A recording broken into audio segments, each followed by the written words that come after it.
Okay, welcome back. It's time for the last session of the day, opportunities in the consumer and consumer-related sectors. The moderator is Amit Gupta, Chief Investment Officer and Managing Partner, AXG Capital Management. Thank you, Jeff. Can you guys hear me? Yes. Okay.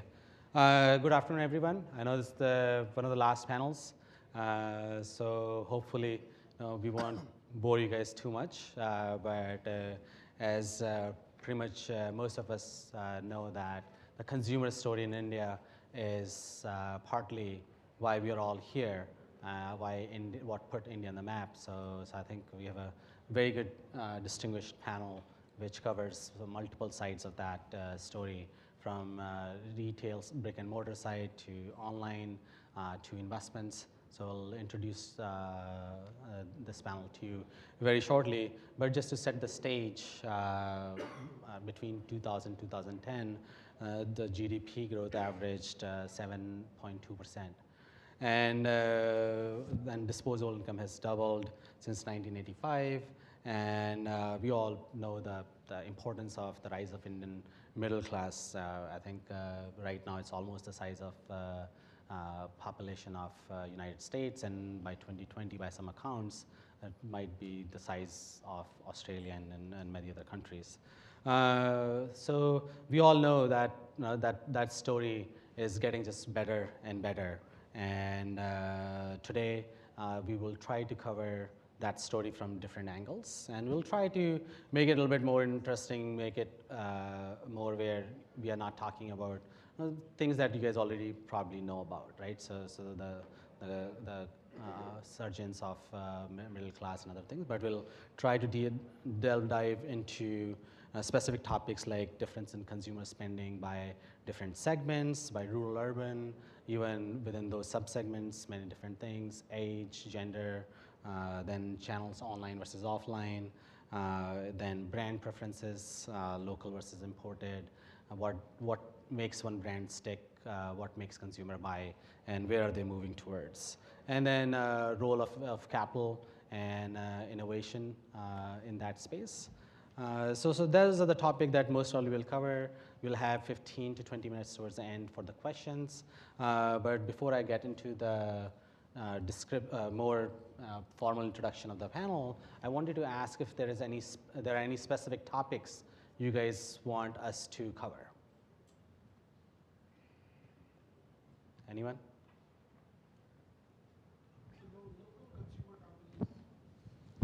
Okay. Anyone? Okay. So that is actually a great segue to introducing our first panelist, Rajiv Goel. He's the president of Sylvania Global, and I will be reading some of these things because I can't remember all the great things these guys have done, so pardon me there. He's a chartered accountant, gold medalist, joined Havells Group in 2009 to manage group strategy and Sylvania Global operations. He was engaged in financial restructuring of Sylvania with banks led by Barclays. And after doing his articles from A.F. Ferguson in 1994, I guess this is before Sylvania, Rajiv spent 9 years at Coopers and Lybrand in their financial advisory division, and then stint at Reliance Capital. And he's married with a son and daughter and loves to read and run marathons.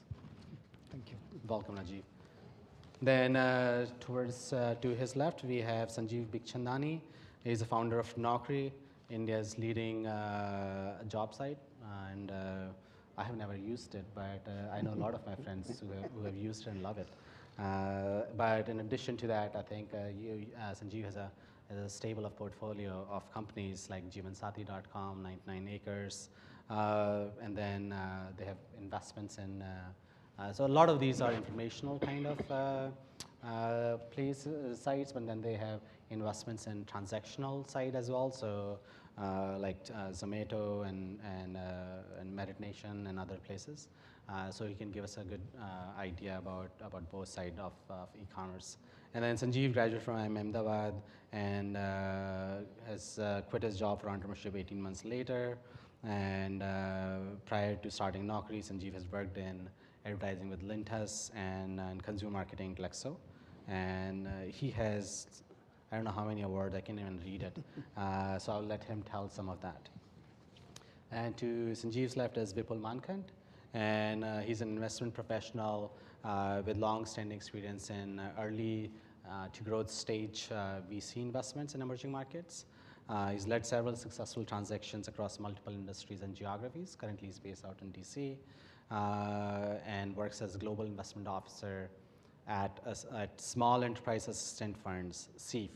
And SEAF is an impact investment fund with operations in 18 emerging markets with a total of approximately $340 million under management.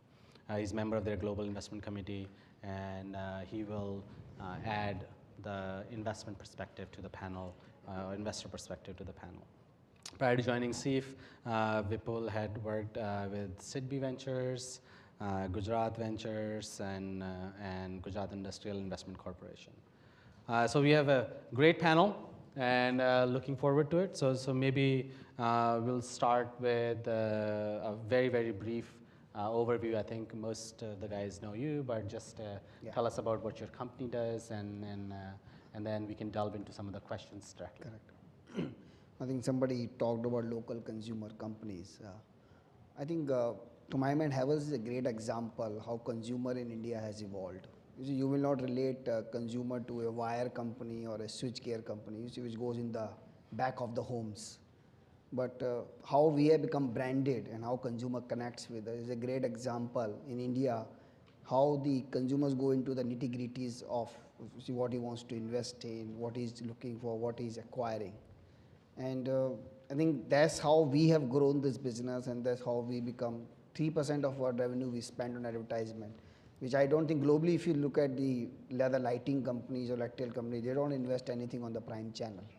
So India in that way is very unique. Consumer is very unique, and I think this is where he's investing a lot of his insights into it. If you look at Pidilite also, if Fevicol is not something used by carpenters, you again engage with the customer. So this is, I think, one part of the consumer psychology, and this is something which is spreading not to the metros and all, but tier 2, tier 3. Brand is getting very, very strong. Brand is becoming the real communicator to the consumer. Also, very quickly on the internet, you see, I know Sanjeev, for them, a lot of transactional. For us, internet is about bridging the information gap. So what earlier the metro guys used to know, I think the tier 3, tier 4 guys know at the same time. So they're becoming very demanding. You see, they want to evolve very fast, and they want companies to serve them. You see, at the same level what they get served at the metro level and the tier 1 level. And just finishing, and then we can go into the question, but I want to give a very interesting insight, because we also look at a global business. If you look at China, there is a clear distinction between the local brands and the global brands. So you see, we operate in China. I have taken an example of NVC, which is the largest lighting company. They must be 5 times of Philips in China. But the price differential in China between NVC and Philips is 20%. So Philips is 20% premium to NVC in China, and NVC accepts that. They say, look, they are global, we are local, even though they are 6 times of Philips. In India, you won't find that difference. In India, we are as big or as good as Philips. Our size might be slightly lower in lighting. Even if you look at, for instance, L&T, if you look at Crompton, you see, it's not just us. You see, they will compete head-on, you see, whether it is ABB or Siemens or Schneider or Legrand of the world. So it just gives you an idea that consumer, yes, he will respect you for your brand, but you need to work for that. And he will not give you premium just because you're a brand from overseas or India. So I think this is a very interesting consumer insight. You see, we have seen all developing nations, I have seen there's a difference between global company and local company, not in India. Interesting. Definitely we'll talk a little bit more about it during the panel. Sanjeev? So I represent InfoEdge. InfoEdge has got about 17 businesses. Most of them are online businesses, and all of them are consumer internet businesses. Our best known businesses are Naukri.com, 99 acres real estate listings, Jeevan Sathi, Shiksha, Zomato, Merit Nation, Policy Bazaar. So these are some of our better known brands. But you know, if I were to make 1 or 2 observations about what's happening on the internet in India, I think what's really happened, the biggest thing that's happened over the last 2 years is that mobile internet has taken off in India. So every 6 months you'll find that the user base of the internet has grown by 50 million, right? But most of this growth is coming on mobile. Right? Before mobile internet took off, growth was kind of sluggish on internet penetration. So India will see a fairly unique model where you will have a large number of consumers who are accessing the internet on the handheld device and not at all on the big screen because they don't have laptops and PCs. Right? Whereas this is not the case in other countries where everybody who's accessing on the handheld, or most people, also have a laptop or a desktop. Now, this phenomenon will represent both challenges and opportunities for companies because most internet companies have built websites designed for the big screen. So it's laptop, desktop first, and the mobile is later. Yep. Okay. But if somebody has a mobile-first strategy, right, I think it's possible to disrupt. Yeah. So for a company like ours, which has got legacy on the big screen, on the laptop and desktop, we have to be very, very nimble on the mobile.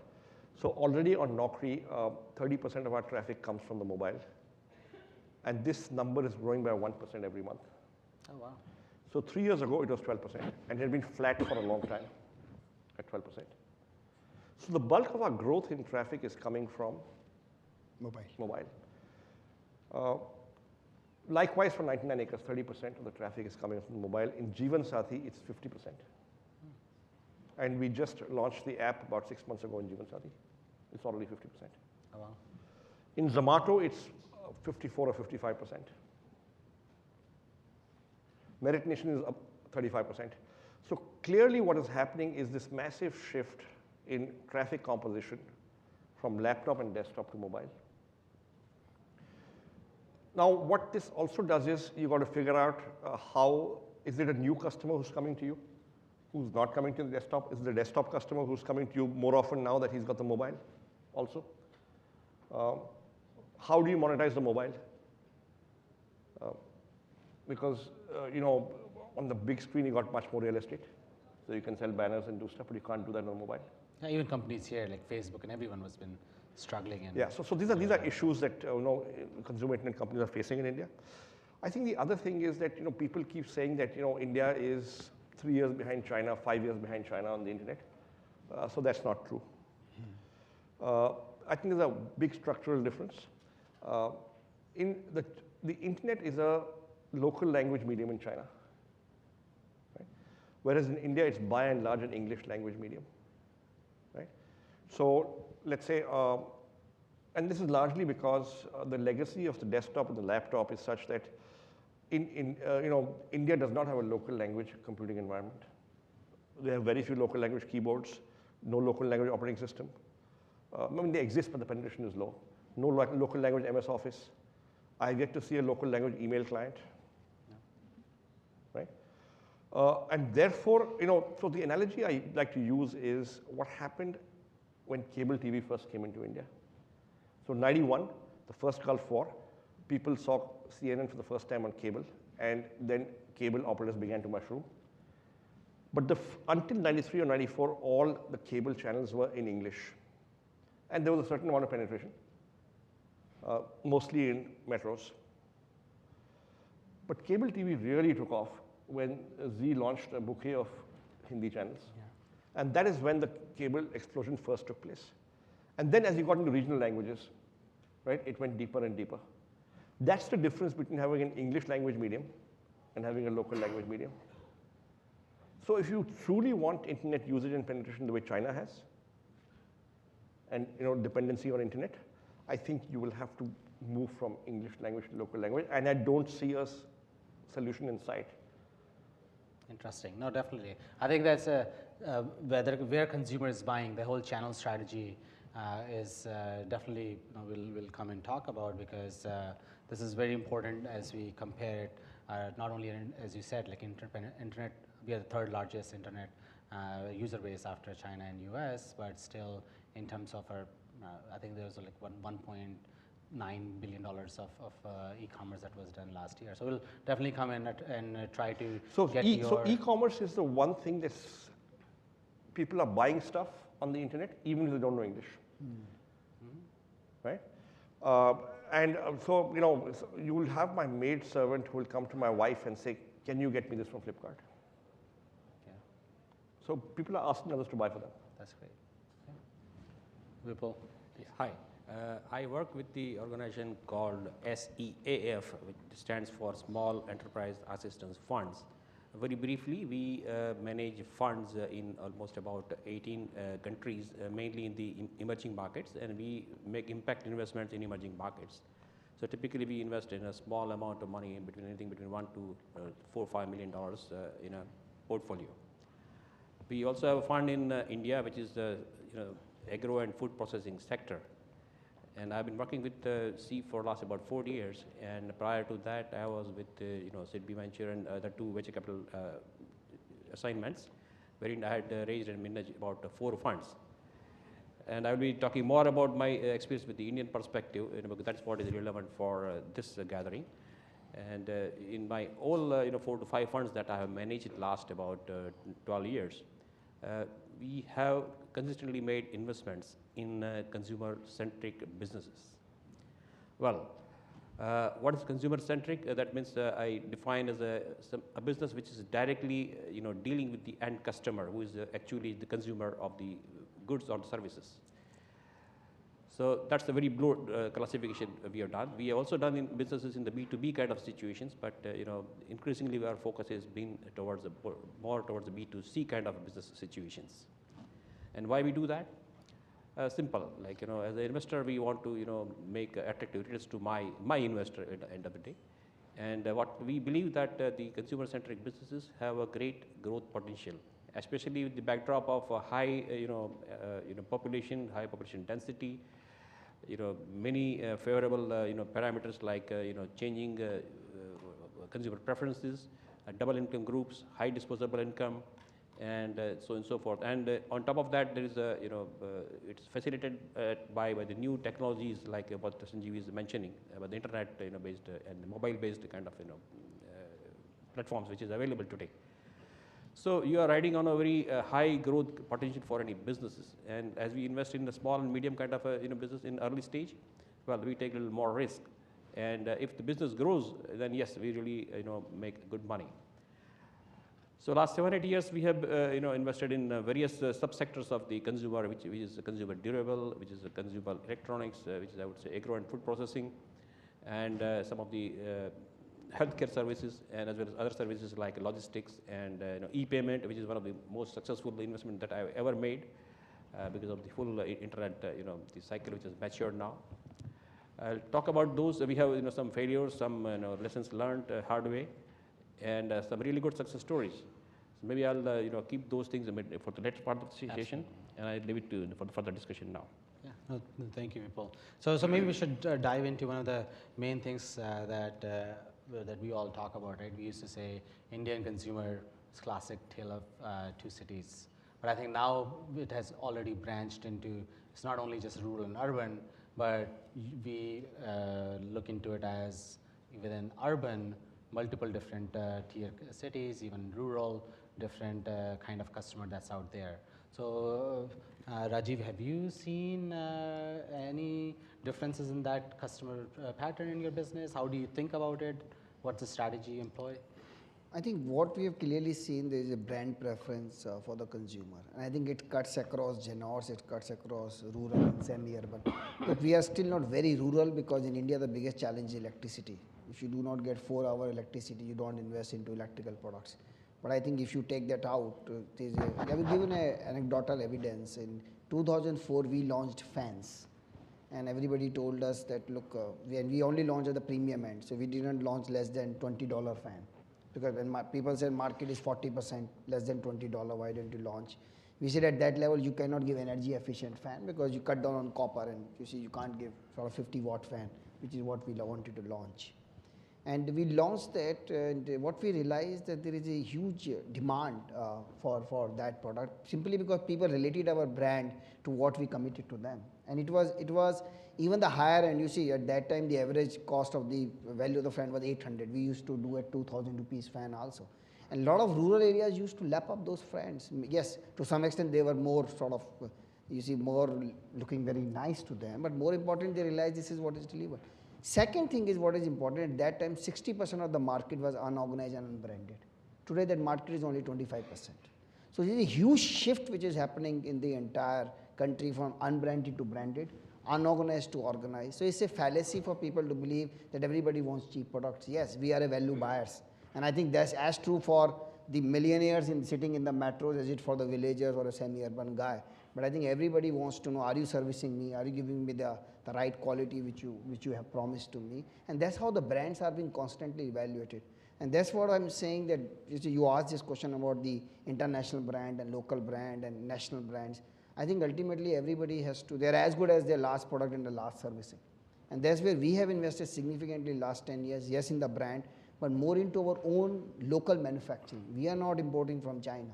We are not importing from, we are not doing things outsourcing. Manufacturing is core to our business because we want to give the quality which ultimately stands. And that's where the brand has become very strong. And Indian consumer, I personally feel, is extremely keen on aligning with the brand. They are not too much experimental on that. So have you guys seen similar kind of mindset in the consumer space where you guys sit? Sorry, I just wanted to share one experience just to add up on his point of rural versus urban. I recall two investments, in fact 3 investments we made in a retail chain, because retail chain was a big hype and big story in India. So we have invested in retail chain in agro for the rural marketing. So that was one of the most successful investment I have made in that particular sector. Because the biggest problem with the retail chain in urban sector was the cost of rentals and cost of operating the business, and getting the space around is very, very high, especially when the hype was there. Real estate was very, very high. Now those factors were not there in the rural format. So what we did is that this was the kind of superstore for the all agri inputs, and our target client was small and smallholder farmers. So we used to give them all the agricultural inputs under one shop. So that was very attractive for them, and any village which has more than about 200 farmers, that is our target market, and we have a small very rural kind of rustic looking store, and we'll collect all the goods which is required. And this was again promoted by the person with having farming background, so he understood the markets and the needs very well. So we created with the standard kind of brand and about 40 to 45 stores in Gujarat, and that was working very well. And those people will buy in particular seasons, and they are very good pay masters. They will always pay a little higher, but then they will certainly pay. So you can give a little small credit also to these kind of farmers. So that was a little different model, but very, very profitable kind of thing. So that is we had a very wonderful experience, and this community that they created about 20,000 farmers, which also was a very big catchment area for the other large the marketing guys, like who was selling the white goods and the mobile phones and the bikes and all. So they would come to our kind of a group and give them a discount, or the kind of the community buying, and we get a bulk discount. So that was coming out to be a big kind of family. So that was a very good experience as far as we are concerned. As against that, we had some issues about the the rural, urban the kind of retail chain, and which we spent good amount of money. In one we lost quite heavily, and one which was a small format store, we could make money because we could sell it off to the larger chain at a little right time. So that's about the rural and the urban kind of market and the branding. So that's it does. So what you're saying is not only the difference in consumer, but also the business practices. Business practices, and how how do you address the need of the local people at the cost-effective manner. I could do the same thing in urban at a cost, which is not coming out to be viable for the business. Absolutely, makes sense. And Sanjeev, do you see? I know most of your stuff is online. Do you guys track and see a difference in customers' behavior between these urban versus rural? So I'll tell you our impression and what we have observed, and which may not be reflective of everybody else's, but. So one sort of clear thing that I have come to realize is that it is a myth to say the millionaires are in the cities and the poorer guys in the villages. There are poor people everywhere and there are rich people everywhere. Okay? And if 67% of India is in rural India, even if the percentage of millionaires is lower there, the absolute number of rich people will perhaps be rival that of the cities. Their spending habits may be a little different, their lifestyles may be a little different, but there is enough money to be seen in small towns, and okay, there are markets there. Second, I think what we are seeing is that television goes everywhere. Therefore, television ads go everywhere.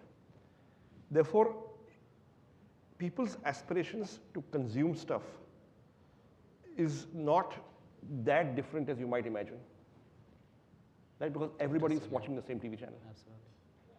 The same programs, the same ads. Okay. The third observation I want to make is wherever markets are underserved, right? That brand is not available in offline stores in that small town. You will find a greater tendency to buy it online, Okay. right? Because that market is underserved. So what e-commerce does is it enables companies to serve underserved markets, right? Which is why a lot of the e-commerce companies will report that, you know, a lot of our stuff goes to tier 3, tier 4 towns because those markets are underserved. Whereas that brand is somewhat easily available in large cities, Okay. right?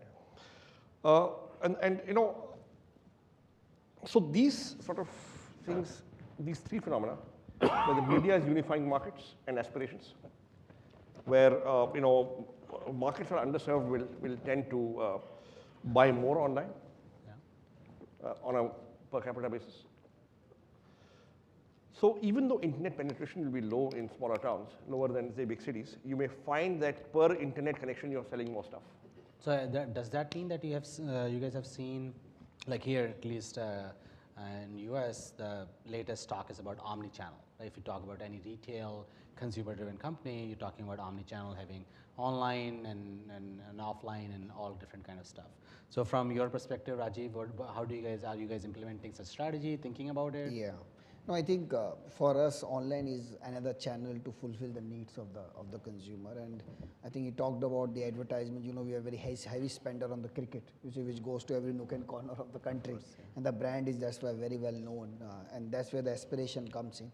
So I think yes, we do serve it, but how at least in our category we see people use even e-commerce and internet for information on product, information on the pricing, so that they do not get fleeced maybe by the local guys. But I think the fulfillment part is still being done largely offline. Okay. In our case, we do see it's coming up, but we also see the other challenge we face with e-commerce is their conflict. When you talk omni-channel, you talk something which comes together, which does not diverge, which does not conflict with each other. Now, what we are facing that a lot of these e-commerce, I don't want to name, but we had certain discussions with them. The MOPs they don't want to respect. They want to really destroy the market, making more of like a loss leaders kind of a thing. They want to use your brand to just attract the traffic. Now, that's not the way we want to use the channel. You see, because this ultimately then conflicts with our very well established offline channel. So we will do omni-channel, but I think this is something which will bring it together rather than sort of make it sort of different apart. That's what the whole thing is. So what we are doing, we are working with e-commerce companies and we are making our own maybe e-commerce sites as well, where the fulfillment will be done by our dealers locally. So that's how we'll do it. And Sanjeev, have you guys seen the reverse, like where there's a big trend going on where like, the online players are going into brick and mortar? So I don't see, as of now, the market having evolved to a stage where online players are going into brick and mortar. E-commerce players, that is. And I think really, all this buzz and hype about e-commerce in India, I think there was a gold rush 3 or 4 years ago with, maybe 100, 150 companies getting small money upfront from investors. But right now, most of the money is going into 3 or 4 or 5 players. Yeah. So it's highly concentrated right now. In terms of horizontal e-commerce companies. Verticals there are a few vertical e-commerce players, but they're not that many, and they're not that large, and they're not attracting that kind of money. So you're talking about like the like Amazons and Flipkarts of the world. What I'm talking about, what I'm talking about is the Rajiv's company starting their own online channel. So those are offline companies who are adding online. Yes. Some of that is happening, but you know something? People are making, I think, half-hearted attempts, by and large. There are very few who are serious about it and are doing it right. and they don't have the kind of sophistication in their online offerings that a pure online company would have. So I think there's some distance to be traveled there in terms of the online offering. Okay. So I want to, I think, switch topic to Vipul and keeping that clock in mind. I wanted to also talk about the availability of capital and management teams, and how does that impact the investments in the space, which will eventually drive the availability of products and services to the consumer. So Vipul, what do you see the challenges investing in this space? I know we all know about the multi-brand retail challenge that everybody has, but other than that, what else do you see are the big challenges in this space? Well, I would not like to go into the management and the evaluations and acquisition. Those issues are very generic to any investment. In terms of the challenges in the business, especially in the consumer sector, I would like to develop on that. Biggest challenge or rather, risk which we see, especially in the size of investment that we are making, because we come at the fairly early stage of the businesses. If you are going to be creating a brand, or if you are going to be creating a new concept selling, it's a huge challenge, huge challenge. Yes, of course, if you are successful, then yes, there is a big money to be made. Having said so, why building in a brand? It's a tough call, because the problem, at least in India, is that there is no ecosystem which will give you kind of a cash flow based lending. So if I have a good growth model and I do not have the adequate amount of collateral or fixed assets backup, it's going to be very difficult for me to go and get the money to fund my growth or even build my brand. That's the biggest bottleneck that we have been facing in our early and growth stage kind of businesses. So the only way left out is that if you want to grow further, and you need to go and dilute your equity position there. Now, at times people tend to dilute that prematurely, or valuations goes haywire, and those kind of issues are there. So that's really a challenge, if you really want to create a brand for the very early stage. You're talking about from the a smaller growth brands that are trying to come up from grounds up. Yes. So if you want to bring it to a national level or make it a very differentiated kind of thing, it's a huge challenge. So typically what happens, either you get acquired by somebody else, larger brand, and yes, it could be a good situation to be in, because you still make a money. But if you really want to bring it to a mega scale, like Sanjeev would vouch for it. I mean, what kind of sweat he has done from bringing Naukri to this level, where he is today. It's a marathon task. In terms of very few people would fund that in a cash flow based lending. Even if you are seeing growth, it's very tough to get that kind of funding. So that's a big challenge, and especially in the environment where you have very high interest kind of regime. So banks do not understand those those growth and those brand value and those kind of things. Okay. So in terms of large players, like what do you guys see? Are those similar challenges that you see in the large side as well, Sanjeev? So, see, we don't have a problem of funding, because we've been profitable for a long time, and we're negative working capital, and we have 55% EBITDA margin, in Naukri and stuff. But when we fund startups, and we've funded 9 startups till now, what we understand a few things. Number one is, are you solving an unsolved problem? Now, if you're solving an unsolved problem, chances are you will get customers without having to sell very hard. Of course. Customers will come to you. And more importantly, you can then get the terms of trade you want.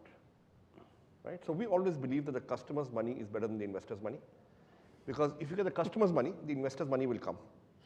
If you get the investor's money, the customer's money may or may not come, because your product may not be working. But you could persuade the investor across the table once, maybe the second time. Third round, maybe later. Absolutely. You will not get the third round if your product does not work. Now, what we are also seeing is that venture funds in India are facing a real challenge, and the challenge is exits are not happening. Right? So from Series A to IPO, a really fast company in India will do it in 10 years. And a really fast company will be 1 out of 10, 2 out of 10 that are doing well. If that, yeah. Okay? Now, if your VC fund is a 8-year money, 9-year money, and the fastest company is 10 years to IPO, then you're talking about needing 12 to 15 years money, right, to get exits. Yeah. And that's not available. Okay? And if you're not doing an IPO, there aren't a lot of strategic sales happening in India, which are giving a lot of value to the investors. Yeah. Okay? So the challenge becomes then that there aren't enough Series A investments happening. Because all the VC funds then prefer to say, I will do Series B, C, and D for most of my money. I'll do a few Series A, but most of my money will go to Series B, C, and D. A lot of people do pipes and stuff, yeah. Yeah, well, those are, I guess, larger funds. Larger funds, okay? yeah. And therefore, a Series A entrepreneur looking for Series A can take 6 months, 8 months to raise money if he's lucky. It takes time. Yeah. So this is the ecosystem problem that needs to be fixed. Now, for a long time, so I think in 2005, the government of India said any company incorporated in India cannot list overseas without listing in India first, Yeah. right? And it's only recently, I think 6, 8 months ago, 1 year ago, that this rule has been relaxed, Yeah. where you're allowed to list overseas. But the Indian market has not given IPOs because of market conditions for a long time. Very few IPOs. I mean, Just Dial was one, and so exits are a real challenge even now. And if there aren't enough exits and good exits, you Money won't will not find come in. enough investments coming in. Absolutely. No, absolutely. I would like to make one point at this juncture. I think this is a typical problem in Indian market today, that high growth companies which are backed on the good technology and good business model, they will not get the Series B, Series C funding or for sustaining their growth, and that creates a very unique opportunity for the many of the investors. I'm talking to this gathering because there are a lot of potential investors for this Indian market. That you could create a product like venture debt kind of thing, which can give the venture debt kind of funding, which is a soft funding cash flow based lending. And if the businesses are good, then yes, you can certainly make a little higher than the normal rate of interest, but may not be venture capital kind of return, but somewhere in between. So there is a huge market which can be tapped if you do the right kind of product, right? Got it. No, definitely the innovative sources of funding and new product structure Yes. are definitely coming in. And we have like 14, 15 minutes left. So let me just open up for questions. So anyone, let's just start there first. I had a question for Sanjeev. The e-commerce businesses are facing tremendous problems in India in terms of payment system gateways. So do you see any solution coming up, and also related to CODs and supply chain issues which are there?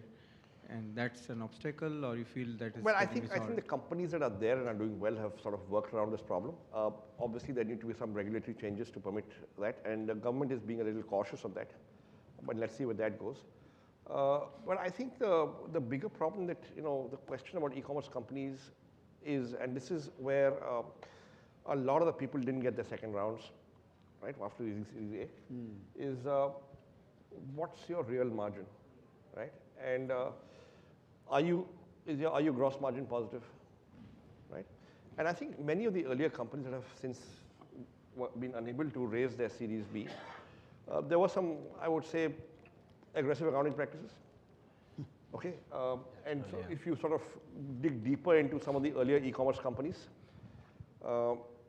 so a question like, if you're giving a discount on your list price, should it get knocked off the top line, or should it go into expense as a, right? Now, it should go off the top line. Of course. But if you want to show scaling up, you will not take it off the top line. Yeah. You will put it into expense, that discount. Then the second question, you're putting it into expense, should it be a variable expense, in which case it is impacting your margin? Or should it go into marketing expense and advertising, and therefore it is a kind of overhead classification? And then you discover that guys are putting into marketing expenditure and not as a variable expense. So they're showing top line and they're showing positive gross margin, right? But if you don't dig deep and ask this, and there were other accounting practices, what are you doing about unsold inventory when you write it off? And you discover as you dig deeper that there's 12 months, 15 months unsold inventory. And let me tell you, if something is not sold for 3 months, it's not going to sell. Yeah. And there are 4 or 5 other things I can talk about. So I think e-commerce is more about commerce than E. And people need to get that straight. And therefore, the mortality rate is very, very high. I think I would just like to add that our own experience, you see, we said, obviously for us, you see, we're an established company, we are a brand, and our discussion, because this festival season starting, a lot of e-commerce companies coming to us. And when we said you respect this is MOP and you make good margins on that, he said, no, you don't ask us to be tied down to the MOP, market operated price. You give us whatever your price is, we don't ask you discount, but don't challenge us to stick to any discount, you see, because we can sell at whatever price we want to sell. But we said, how can you do that? You see, that's not our cost of producing it. How can you sell it at that price into the market? But they say, look, that's not none of your concern. So they look, you say, we don't want to get into those kind of discussion because we don't want to work like that. But yes, I think these are real challenges they're facing. And with sort of flush with so much funds now, we do not know where it will ultimately go down to.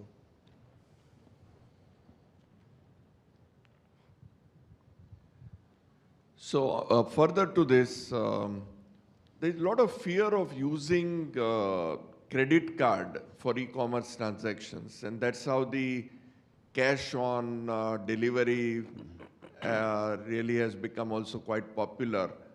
So do you see this fear increasing or reducing? Because this could well come in way of the growth of e-commerce business in India.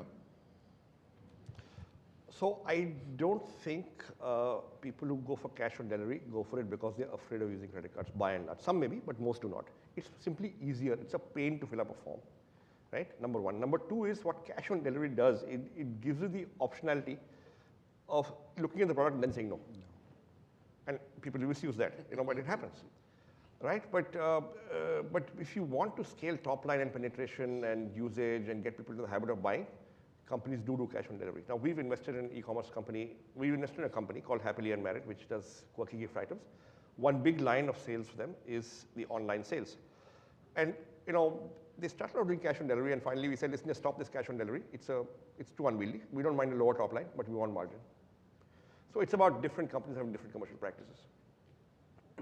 But do you see a lot of problem in the sense of you don't see really much fear of using credit card number? No, I think people get over it.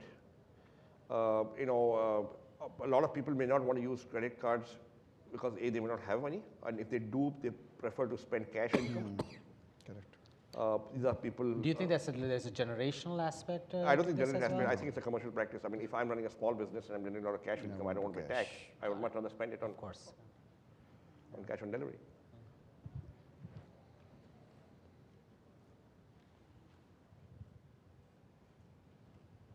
Do we have any other question in the back? Can't see this light. I think she has a question there. Okay. Here's a question about the difference between the rural and the urban market, especially when it relates to women. Is the woman rural consumer different from the urban woman consumer? I wouldn't know. I don't have experience in that area. I doubt Havells would know. Rajiv? Yeah, well, I think to some extent, in terms of who is the end consumer, we have seen, I give you again a good example of that. We have a lot of Galaxies we have launched in last 2 years. We have 240 Galaxies, which are exclusive Havells store, because we are a multi-product company. And a lot of these stores are now in tier 2, tier 3. What we see, because these stores are a lot of high street and a lot of malls now. You see, we have seen a lot of women, housewives coming in there and making their own purchases. So I think they're equally aspirational. I would not claim that they are not. And if they get an outlet, you see, where they feel more safe, because at least our product range earlier used to be sold at sort of wholesale markets, retail market, where you do not want to go. But once we give them this outlet, we have seen them, there's a lot of housewife engagement. And interestingly, for us, I think, which is a positive sort of outcome for us, while they came for our appliances, because this is where the housewife come in, they are now getting into things like, okay, you make fans also, we'll buy your fans, and something which is more driven by the male decision making in the past. In fact, we are doing a lot of effort on engaging women as a decision driver in our business. And these Galaxies, we do a lot of these sort of cookery shows, puppet shows for their kids. And this has been a very positive surprise for us. So just to sort of answer, yes, I think women Rural, I will not claim, because rural we are not that much present, but at least semi-urban areas, tier 3, tier 4, we see women, particularly the younger women, I think they are fairly empowered and they are very keen to associate with the experience there. Thank you. I'm told that we'll just one take that more. one last question, and then the panel will be here, so you guys can just talk to them afterwards. Thanks to all of you to sharing your insights. I had to step out for a few minutes, so if this has already been addressed, apologize for asking it again. But connecting the dots between what you were saying earlier about the structure in India using more mobile platforms to access and buy goods and not large screens, is there a potential for mobile payments to become sort of a factor in India? Now, with the new iPhones and Apple Pay being all the rage, I'm wondering if the penetration of the mobile devices in India creates an opportunity in that area.